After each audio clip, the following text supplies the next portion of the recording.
la ciencia es difícil de comunicar? ¿Por qué la ciencia es tan complicada? Por un montón de cosas. Un ratito hacemos un par de experimentos más, pero me quiero detener en esto. ¿Qué tiene la ciencia de difícil con respecto a otras disciplinas? Primero, cambia todo el tiempo la ciencia. Si yo les cuento hoy en qué trabajo en mi laboratorio, no va a tener nada que ver con lo que yo les cuente dentro de 5 años. Si Miguel les cuenta lo que fue su tesis de doctorado, el mundo cambió completamente desde entonces. Las preguntas que nos hacemos de un año para otro cambian. Ejemplo biológico. Hay un concepto de biología que se llama apoptosis, que es cuando una célula se suicida, se manda a mudar. Dice, se acabó, adiós cuerpo cruel, me voy.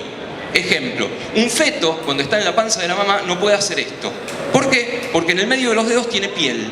En algún momento el feto tiene que mirar y decir, che, ¿yo qué era? ¿Un pato o un bebé? Ah, era un bebé, estas células están de más, se tienen que morir, tienen que sufrir apoptosis. El fenómeno de apoptosis se conoce desde 1995 más o menos, antes no se sabía, con lo cual la historia cambió de un año para otro. Segunda hipótesis es ¿por qué la ciencia es difícil? ¿Por qué es difícil? Porque es para genios. Minga, ¿sí? No es para genios, lo que pasa es que a los científicos nos gusta hablar en difícil. A veces hablamos peor que Capusotto, ¿sí? A veces hablamos realmente como para que nadie nos entienda, una forma de contar las cosas solamente para que lo entiendan 3 o 4. Y un montón de hipótesis por qué la ciencia es así de difícil. La ciencia también es difícil porque va un poco contra el cerebro. Suponete que salís al mundo y ves una mariposa amarilla, otra mariposa amarilla, otra mariposa amarilla. Tu cerebro está preparado para decir todas las mariposas son amarillas. La ciencia tiene que estar buscando una mariposa roja. La ciencia va en contra a veces de lo que vos pensás. La ciencia también necesita basarse en la historia, no solamente una noticia de ciencia, y eso es difícil de comunicar.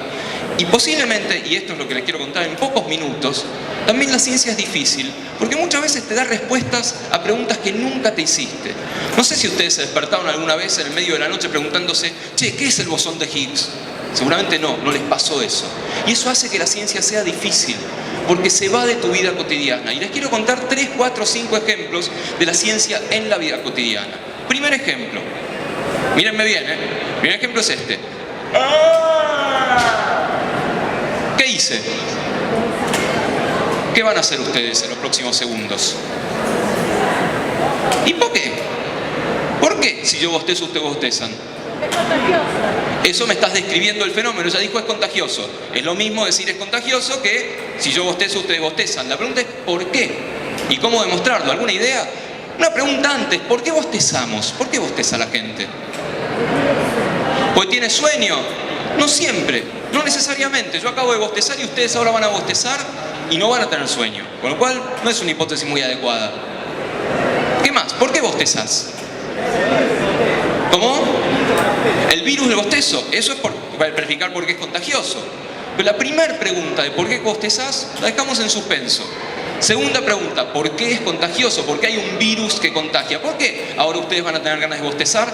Yo les podía traer un perro acá que bostezara y se iban a contagiar y el perro se iba a contagiar de ustedes. Yo podía haber puesto la palabra, no, viste, si vas a bostezar te vas al fondo. Yo podía haber puesto la palabra bostezo acá o podía haber puesto el audio de un bostezo y se iban a contagiar. ¿Por qué? ¿Por qué una pregunta tan pava? ¿No la puede responder la ciencia? ¿Qué quiere decir el psicológico? Acá me dicen, así como ves a alguien haciendo una acción, la repetís. No pasa con todo, ¿sí? Por ejemplo, no imitás cualquier cosa, no te contagiás de cualquier cosa. El bostezo sí y no podés evitarlo. Les puedo adelantar un poco. Hay respuesta científica a qué es el bostezo y por qué es contagioso. Son 2 palabras, ni idea. O sea, la ciencia no sabe por qué cuernos bostezamos ni por qué es contagioso. Les cuento, hay una asociación internacional para los estudios del bostezo que se junta cada 2 años. El último congreso fue en París, hace un par de años, fue un plomo, por supuesto, se lo pasaban bostezando. Pero llegan a esa conclusión, no sabemos. ¿Y no está buenísima esa pregunta? Algo que te pasa todo el tiempo y tratar de hacer experimentos a por qué bostezás y por qué es contagioso. Segundo ejemplo de vida cotidiana. Si yo estuviera así, ¿ustedes qué pensarían? Si yo estuviera con la boca abierta y sacando la lengua y no me estuviera burlando, lo estaría haciendo sin darme cuenta, porque yo podría burlarme, podría hacer es otra cosa. Pero les digo, estoy en un lugar así. ¿Por qué? ¿Cuándo está la gente con la boca abierta? ¿Qué les parece? ¿Cuándo? tenés sed, en realidad lo que vas a hacer posiblemente es sacar la lengua para tomar algo de agua, no es algo inconsciente de que sacás la lengua. Hay fenómenos muy puntuales. Cuando estás concentrado en algo, si entras a una biblioteca, vas a ver que casi todo el mundo está así. ¿Por qué? ¿Por qué será que cuando estás concentrado en algo sacás la lengua? ¿Alguna idea, alguna hipótesis o algún experimento para hacer? Les doy una pista. Hace unos años con un amigo estábamos tomando examen en un aula, en la universidad, y nosotros estábamos sentados en una mesa larga, y allá estaban los alumnos. Yo me senté en una punta de la mesa y me puse así. Y mi amigo estaba en la otra punta de la mesa, escribiendo, corrigiendo cosas, lo de fuera. Hubo muchas preguntas de los alumnos en ese examen. Todas se las hicieron a mi amigo y ninguna a mí. ¿Qué les dice eso? ¿Por qué será? ¿Pensaron que estaba distraído? No, que estaba concentrado. Que no es lo mismo. Justamente parece ser que estar así es un tipo de comunicación no verbal que le dice al resto del mundo: no me jodas, estoy concentrado, estoy ocupado. Sigamos un poco el recorrido de ciencia en la vida cotidiana y vamos a recorrer una casa. Les pregunto, a ver, ¿cuántos de ustedes cantan cuando se bañan? Ajá. Reformulo la pregunta, ¿cuántos de ustedes se bañan? ¿Jijiji? Ajá, qué público interesante, el público estudiantil de la ciudad de Buenos Aires. Bueno, la ciencia recomienda bañarse, pero eso es otra historia. Suponiendo que se bañaran, ¿les parece que les gustaría cantar? A todo el mundo le gusta cantar en la ducha. La pregunta es, ¿por qué? ¿Por qué cantamos en la ducha? ¿Qué les parece? Imagínense, es lindo bañarse, créanme, ¿sí? Y todavía es más lindo cantar cuando te bañás. ¿Por qué? ¿Porque uno se escucha bien o porque afuera te escuchan bien? Eso es lo que vos crees. Vos crees que afuera no te escuchan, uy, no se va a bañar, cagamos. Pero la segunda hipótesis, ¿por qué uno se escucha bien? Es verdad, aquellos pocos valientes que dijeron que cantaban, vos por ejemplo, ¿por qué cantás en la ducha? ¿Te escuchás mejor cuando cantás adentro? Te escuché muy mal, perdón.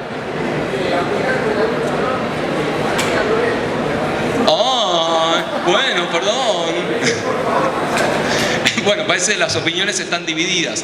Pero algo pasa para que específicamente en el baño se cante. Vos no cantás en el dormitorio, en la cocina, en el patio.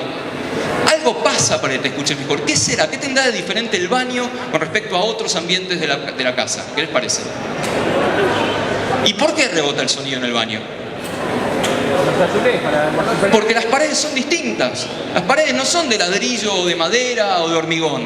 En general hay azulejos. Efectivamente, en los azulejos el sonido rebota. ¿Y por qué te escuchás mejor si el sonido rebota? Seguimos dando vueltas, nos llevamos una explicación.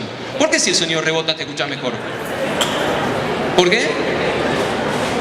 No, acá dicen porque chocan las ondas y se amplifican. No necesariamente.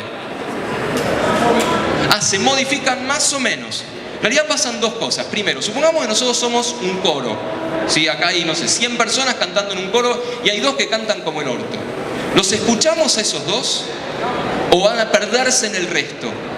Se pierden en el resto. En el baño pasa eso. Las ondas rebotan, están más tiempo y si la pifiás, si calás, se promedia con las otras ondas y no las escuchás tanto. Además, el baño es lo que se conoce como una cámara de reverberancia.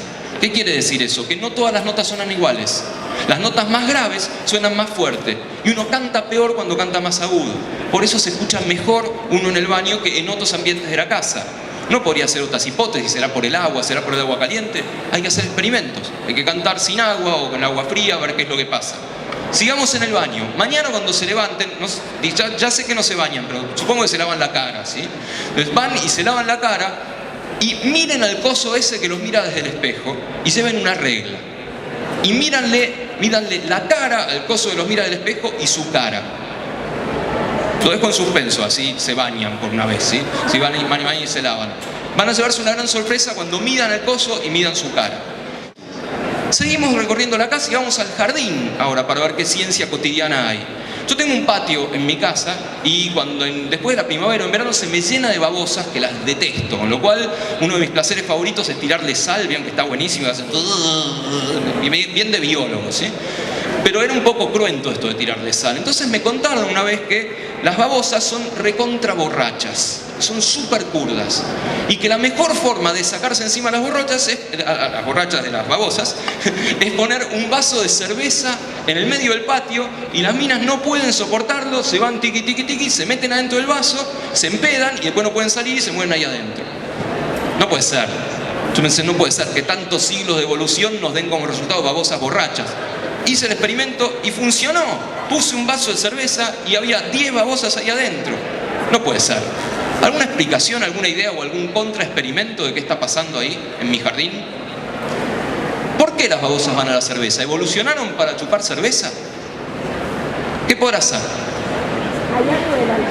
¿Hay algo del alcohol o de la cerveza? No es lo mismo. La cerveza no es solo alcohol. No es solo alcohol la cerveza. ¿Qué más es la cerveza?